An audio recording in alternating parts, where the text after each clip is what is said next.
Esse é o Ancapsu e nós vamos falar do fim da democratização do automóvel. O que quer dizer isso, né? Os automóveis, ao longo dos anos, eles estavam se tornando cada vez mais comuns. Mais gente comprava automóvel, o automóvel se tornava mais barato, você podia fazer financiamento, comprar automóvel, coisa e tal. A questão é, pelo menos de um tempo para cá, na Europa, essa tendência reverteu. Parece que cada vez menos gente tem carro lá na Europa, e isso pinta um futuro meio sombrio para essa indústria, né? O que será que está acontecendo? Por que percentualmente cada vez menos pessoas querem comprar carros na Europa? Vamos entender esse assunto. Essa notícia foi sugerida por Dalton e por várias outras pessoas. Obrigado aí ao pessoal que sugeriu a notícia. Obrigado a você que está assistindo o nosso vídeo. Se você gosta do nosso conteúdo, por favor, deixe o seu like e se inscreva aqui no canal, né?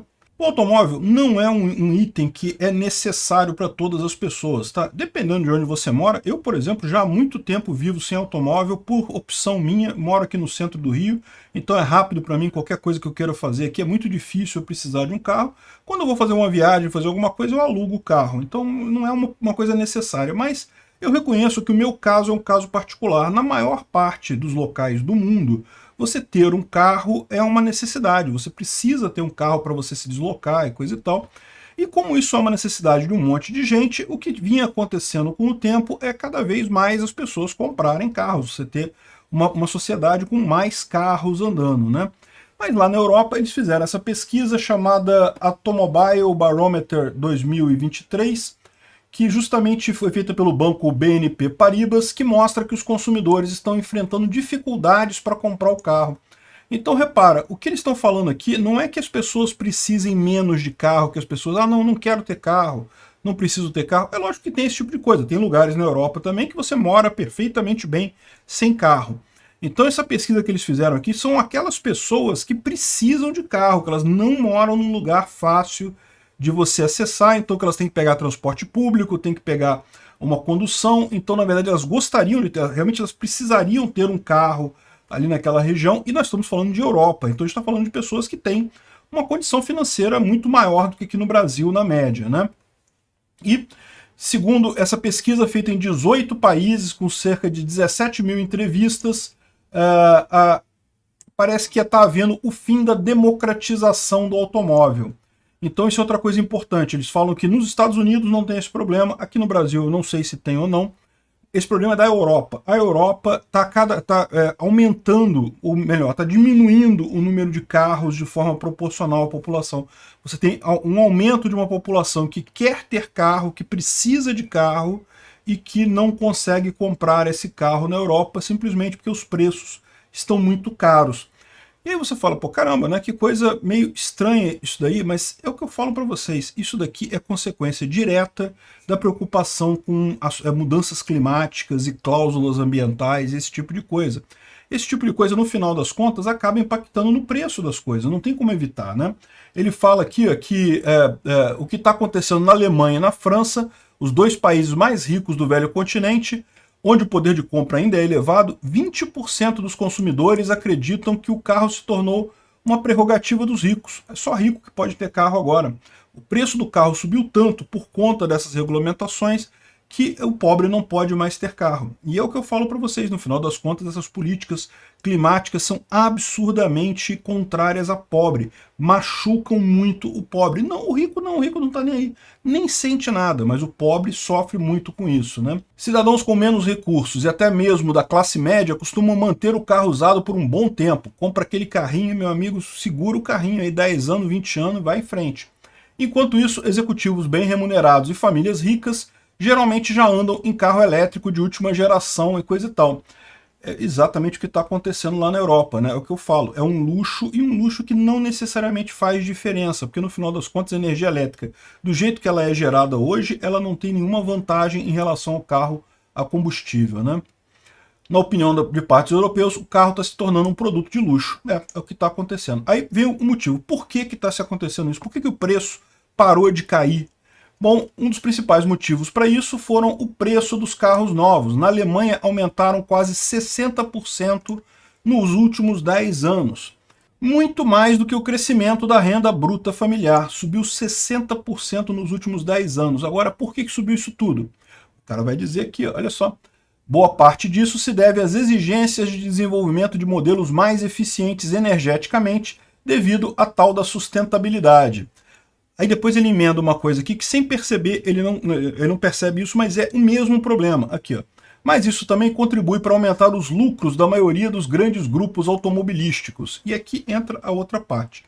Eu já falei para vocês que muitos políticos têm interesse nessa causa verde, nessa questão ambiental, exatamente porque isso ajuda eles a enfiar coisa na cabeça das pessoas, né? A dar ordens e cobrar impostos, esse tipo de coisa. Esse pessoal vive disso. Se eles têm uma coisa que eles conseguem vender como sendo válida para você e o pessoal compra essa ideia, eles estão ganhando dinheiro, estão coletando mais impostos, estão arrumando mais multa, estão inventando mais regra absurda. Então, no final das contas, isso privilegia essas pessoas.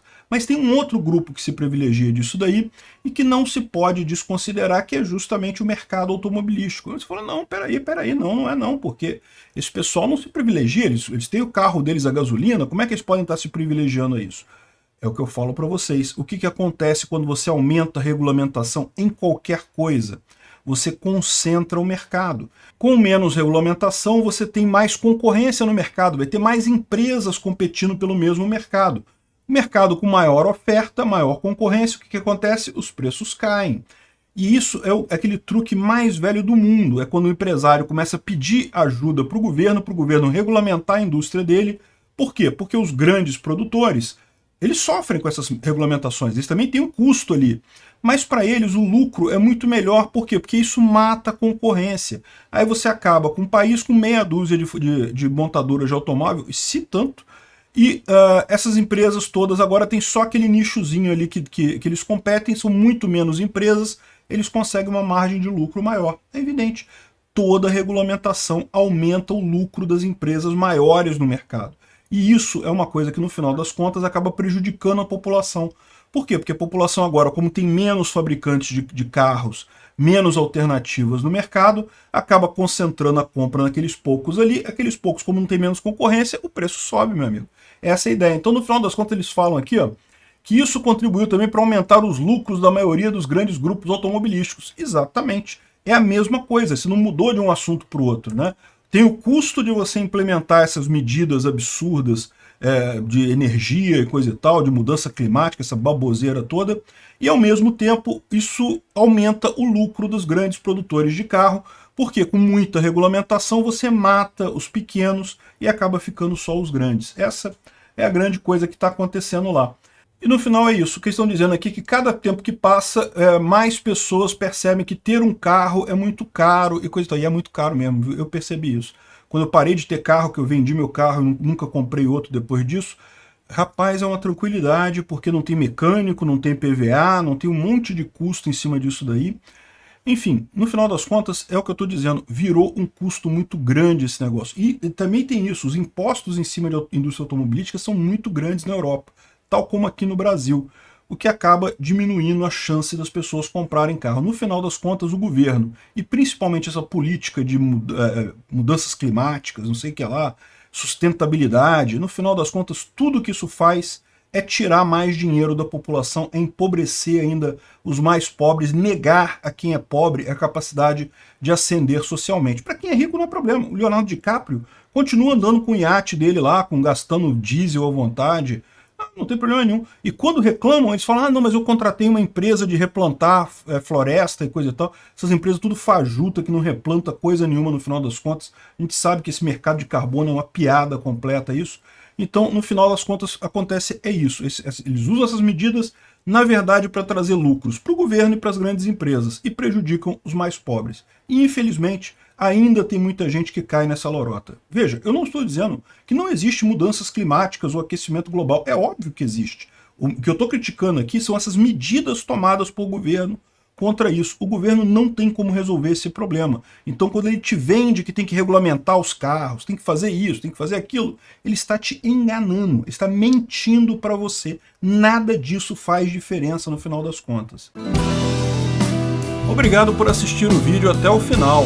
Além de curtir, compartilhar e se inscrever no canal, considere se tornar patrocinador com valores a partir de R$ 1,99. Clique no botão Seja Membro abaixo para saber as condições e vantagens de patrocinar o canal. Mais informações sobre o nosso projeto, visite nossos sites indicados na tela.